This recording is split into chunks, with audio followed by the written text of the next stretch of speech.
አደጋዎች ስንል የቀድሞ ቤተክርስቲያን ወይም ደግሞ የጥንት ቤተክርስቲያን ምንም አይነት አደጋ ወይም ደግሞ ስጋት አልነበረባትም ማለት አይደለም። ብዙ ስጋቶች ብዙ መከራዎች ተጋርጦባቸው ያንን በጌታ ኃይልና ብርታት አሸንፎ ያለፉትም አሉ። ቤተክርስቲያንን ያሸነፉ ቤተክርስቲያን ደግሞ የእጅ የሰጠቻቸው ብዙ ችግሮችና መከራዎች በዛ ዘመን ላይም እንደነበሩ እንደ መጽሐፍ ቅዱስ እንናገራለን። ይሄንን ሳወራ ፓስተር ቤተክርስቲያንን የገሃነም ደጆች አይችሏትም ተብሎ ተጽፎ ምን ለማለት ነው ቤተክርስቲያን ውስጥ አደጋ ብሎ የምናገረው ካላችሁ የገሃነም ደጆች ተሰብስበው ማህበር መስርቶም አይችሉም። ነገር ግን የቤተክርስቲያን ልጆች የቤተክርስቲያን አደጋ ሆኖ የሚገለጡባቸው አደጋዎችን ነው ዛሬ እኔ የምናገረው። ቤተክርስቲያን ውስጥ አለን የሚሉ ክርስቲያንን የሚሉ ወይም ደግሞ ሌሎችም ከዛ ውጪ የሆኑ ተባብሮ የሆኑ አደጋዎችን እንመለከታለን። በመጀመሪያ የነበረች ቤተክርስቲያን እንዲሁም ደግሞ በመካከለኛ ዘመን የነበረች ቤተክርስቲያን በብዙ ስደትና መከራ እኛ ራሱ እስከምናውቅ ድረስ ቅርብ ጊዜ የደርግ መንግስት በሚባልና ከዛ በፊት በነበሩ ጊዜያቶች በጣም በርካታ የሆነ ቤተክርስቲያን ያስተናገደቻቸው ችግሮችና ፈተናዎች አሉ። በሀገራችንም ሆነ በሌሎች ሀገራት ደግሞ በፖለቲካና በመንግስታት አቋም ምክንያት ክርስቶስ ኢየሱስን የምትሰብከውን ቤተክርስቲያን መቀመጫ የሚያሳጡ በጣም ስጋት የሆኑ ብዙ ችግሮች እንደነበሩ የቅርብ ዘመን ትዝታዎቻችን እንደሆኑ እናስተውላለን። ነገር ግን እነኚህ በዘመናት መካከል ለቤተክርስቲያን ስጋት ነው ወይም ደግሞ አደጋ ነው ብለን የምንጠራቸው ነገሮች የወንጌል እንቅፋት ብቻ ሳይሆን ትውልድን ጭምር እየቀጣ ትውልድን ጭምር እየቀጠፈ ትውልድን ጭምር ወደ ሳተ መንገድ እየወሰደ ከዛኛው ከጥንቱ ቤተክርስቲያን ዘመን ወደ መካከለኛ ቤተክርስቲያን ዘመን እንዲሁም ደግሞ ያለ ወደ አሁኑ ቤተክርስቲያን ድረስ ይህ አደጋ መጥቷል።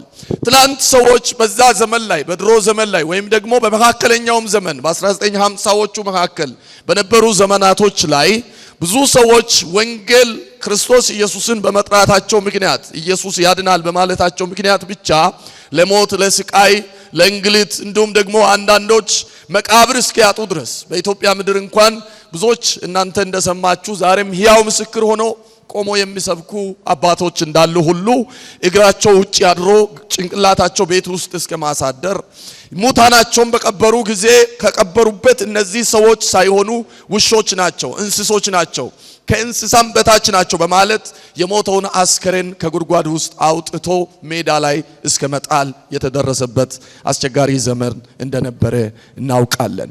ከፍተኛ የሆነ ስጋት ስለነዚህ መከራዎችና ጭንቀቶች ተናግሬ መጨረስ አልችልም።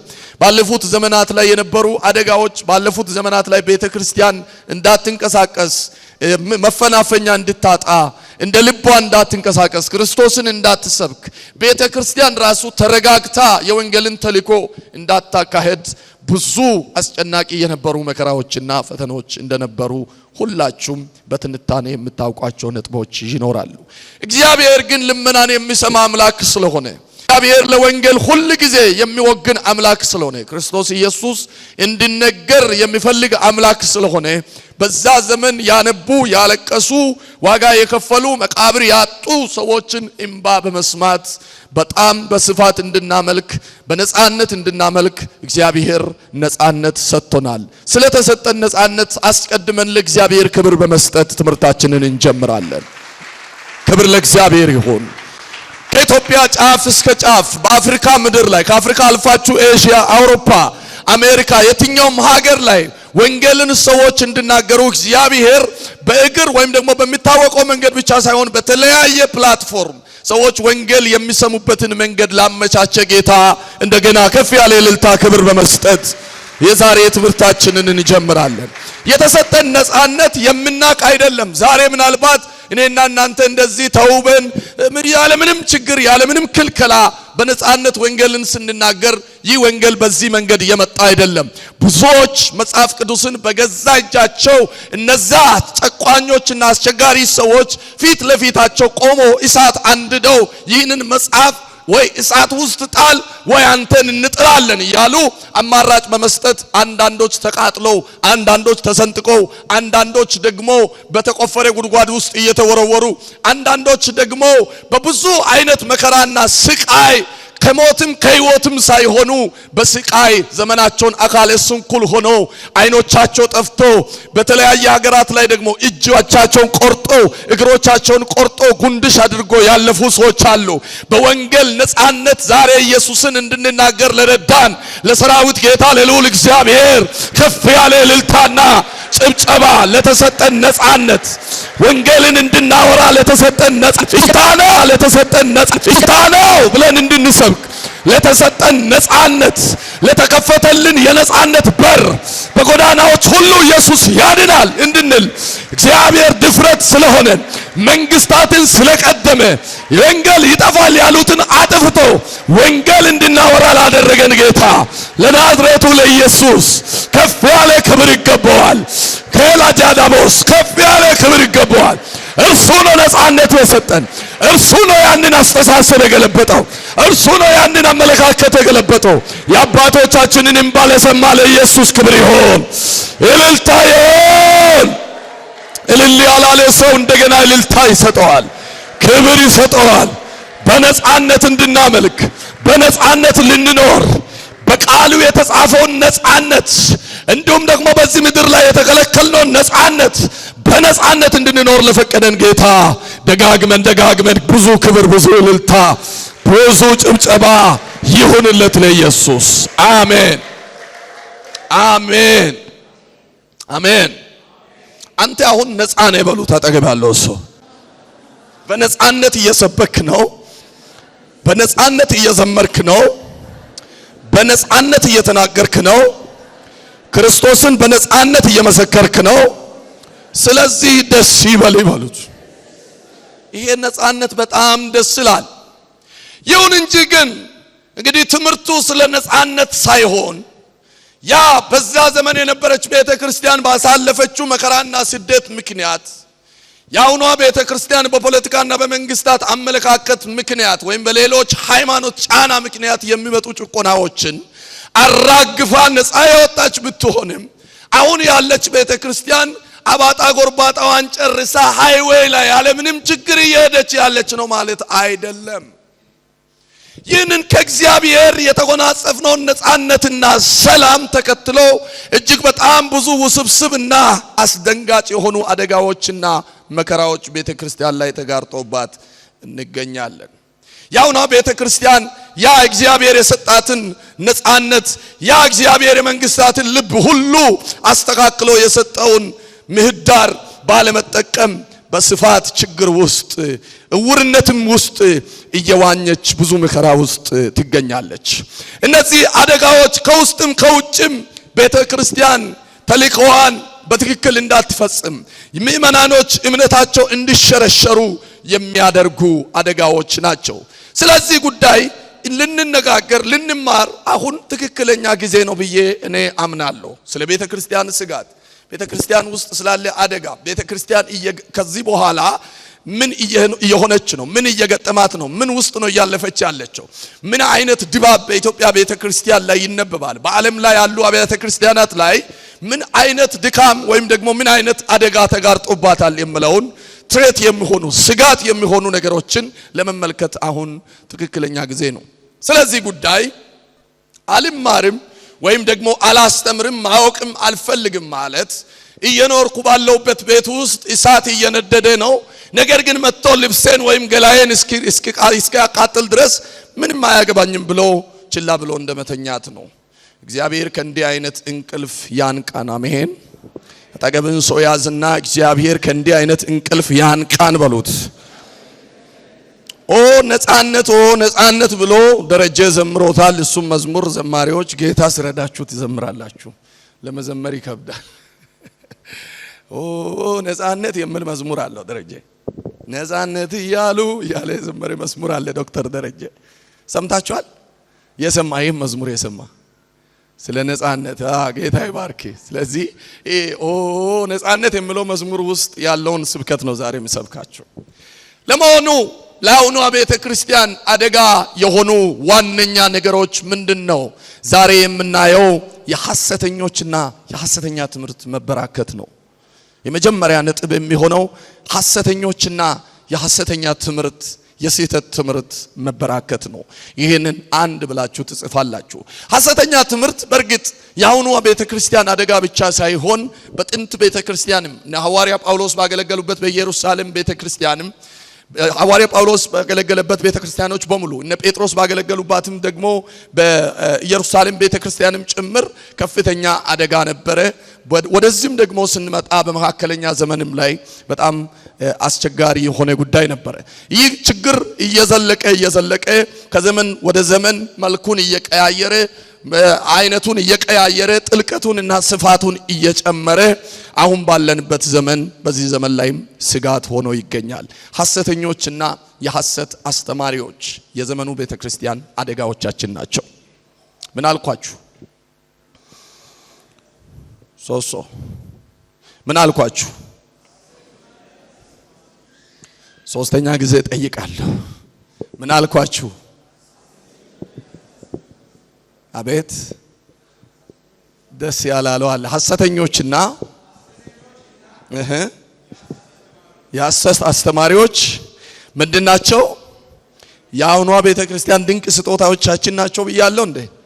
ምንድነው ታዲያ ደስ ብሏችሁ ጸጥ አላችሁ? ጮክ ብላችሁ አውሩ። ሐሰተኞችና የሐሰት አስተማሪዎች ምንድናቸው? የአሁኗ ቤተክርስቲያን ከፍተኛ ስጋቶቻችን ናቸው።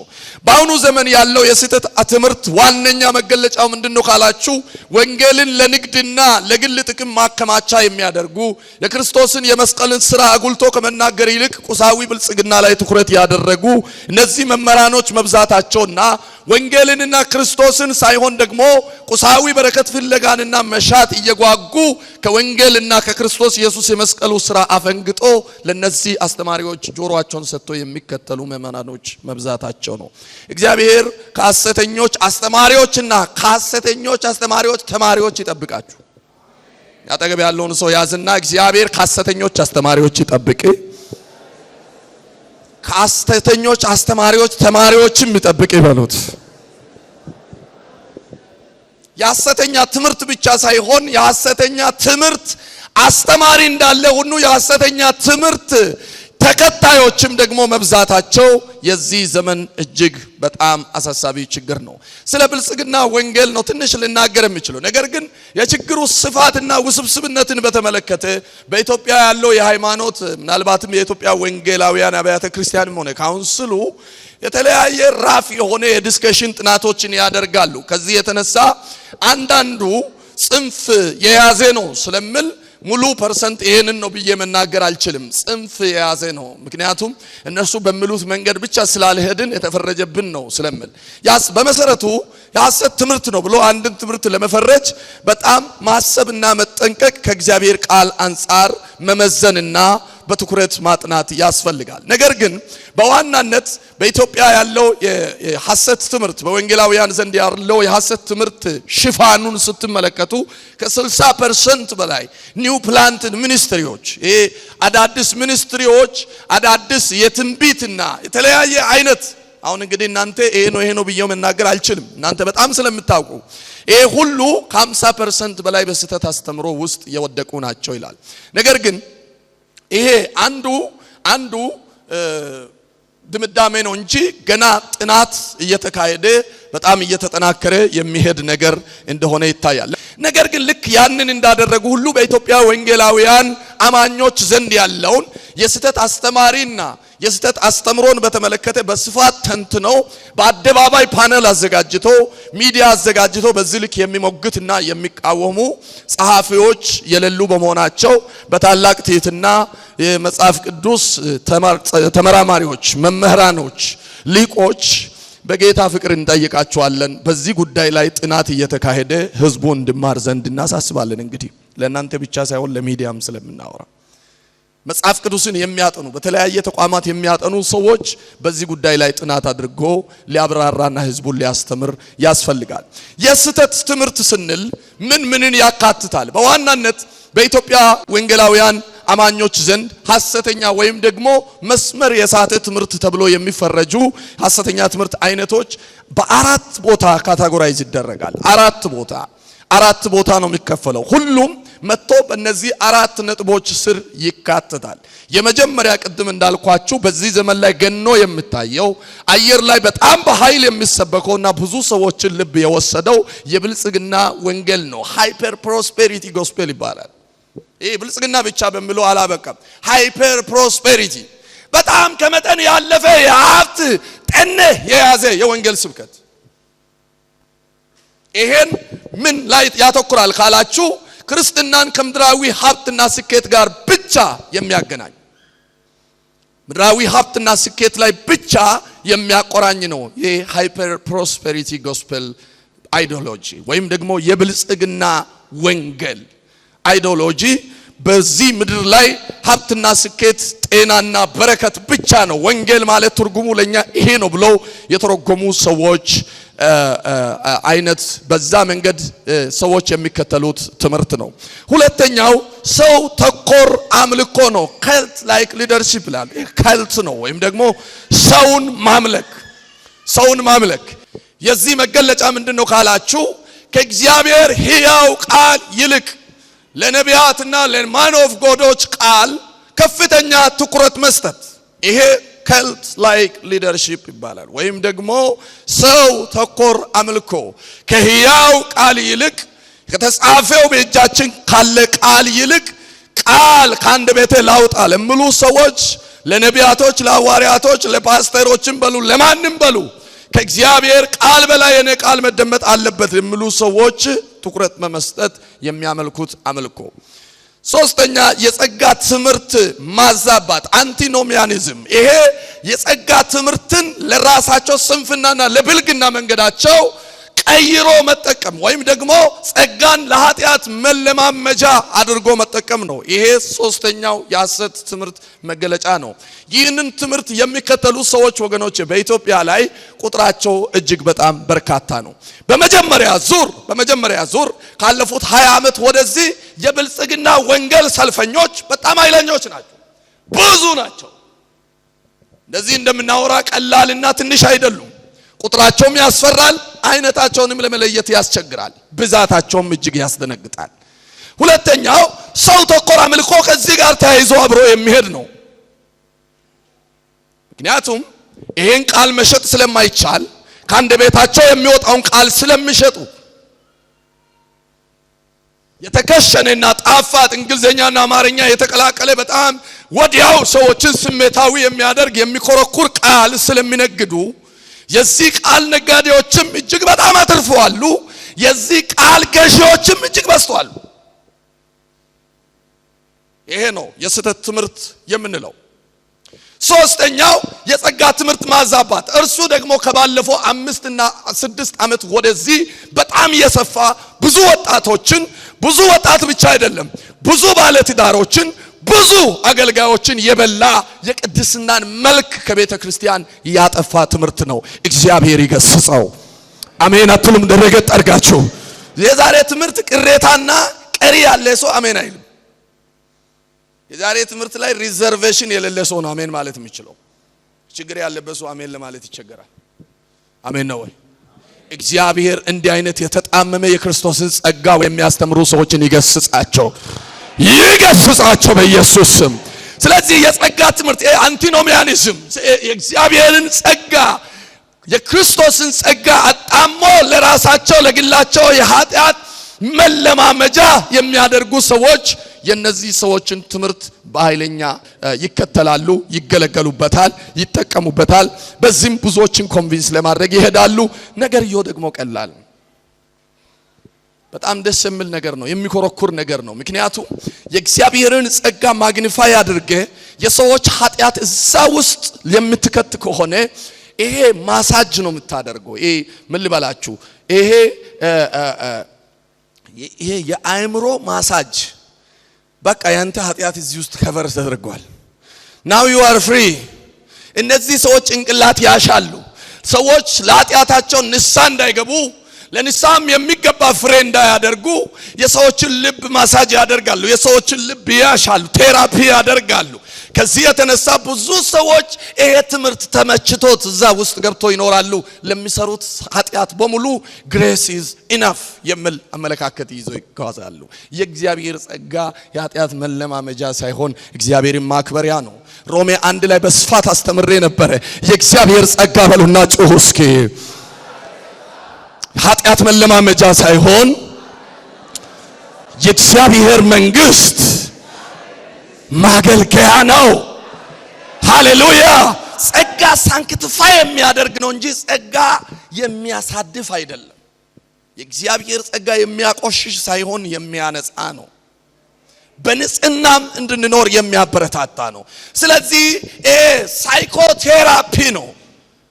በዚህ ሳይኮቴራፒ የተለከፉ ትውልድ ቁጥር ብታዩ ወገኖች እጅግ በጣም ያስደነግጣል።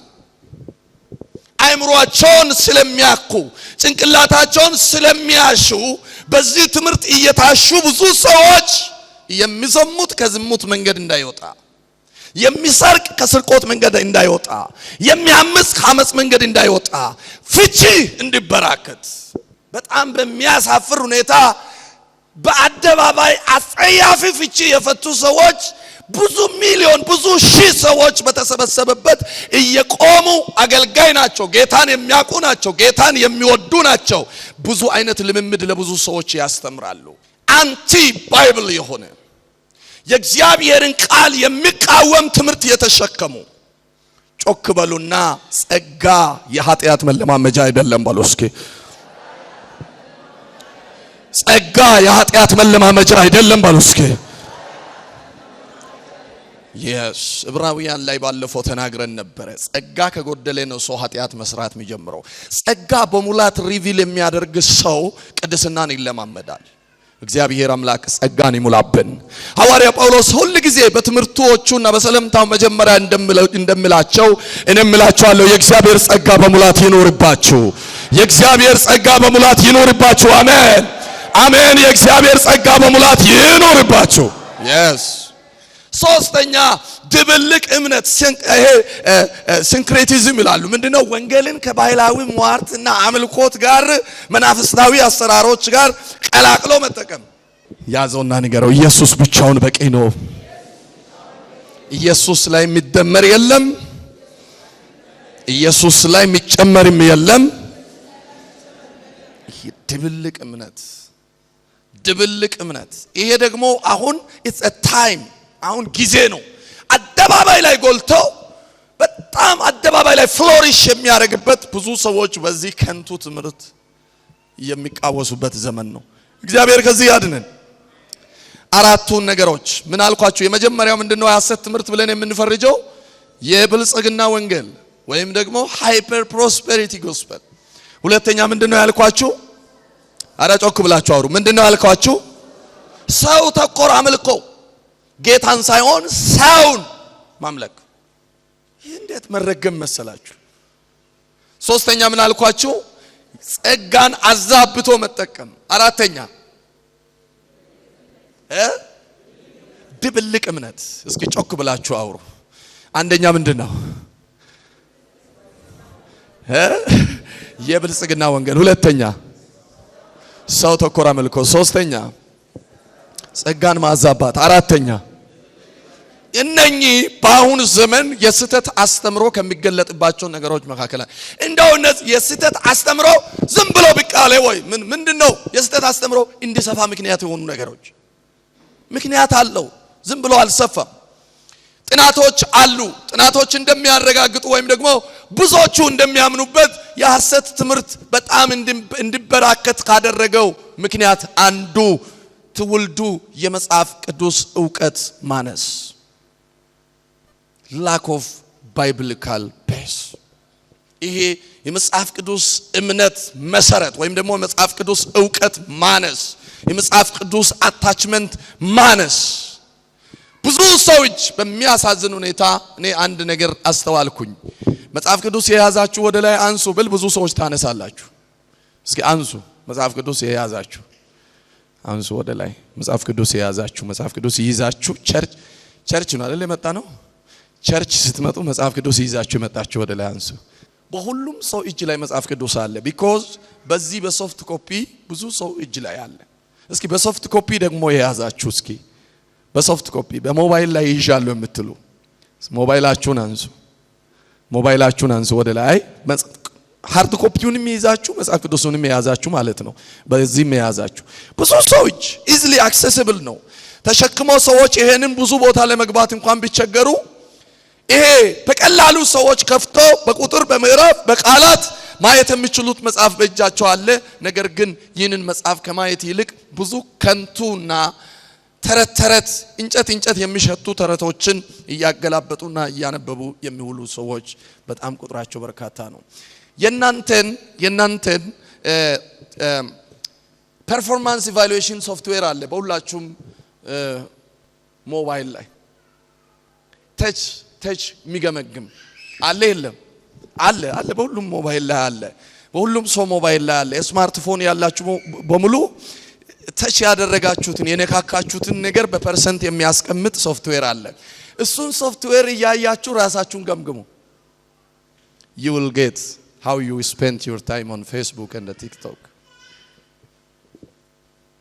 የሚያሳዝነው ነገር ሰዎች ምን ያህል በእነዚህ በማህበራዊ ሚዲያ ላይ እንደባከኑና መጽሐፍ ቅዱስን 0% ብሎ ሲያስቀምጥ ያን ትነቃላችሁ ማለት ነው እግዚአብሔር ይርዳን አሜን የመጽሐፍ ቅዱስ ዕውቀት ማነስና በሰዎች ስብከት ላይ ብቻ ተመርኩዞ የእንትና ተማሪ እንትና ሲያስተምረው ይታል እኔ እንትና ጋር ነው አንተ ስገልጥ ወይኔ ትናዲው ያኔም በዛ ዘመንም በሐዋርያ ጳውሎስ ዘመንም ሌሎችም ናጵሎስ የሚባሉ ኃይለኛ ኦራተሮች አሉ ተራራ ላይ በአንድ ስብከት ሚሊዮኖችን መሰብሰብ የሚችሉ ኃይለኛ ምሳሌና ማብራሪያ የሚጠቀሙ በእነዚህ ሰዎች ትምህርት ሰዎች ፎሎ የሚያደርጉት ክራይስት ሳይሆን the way they preach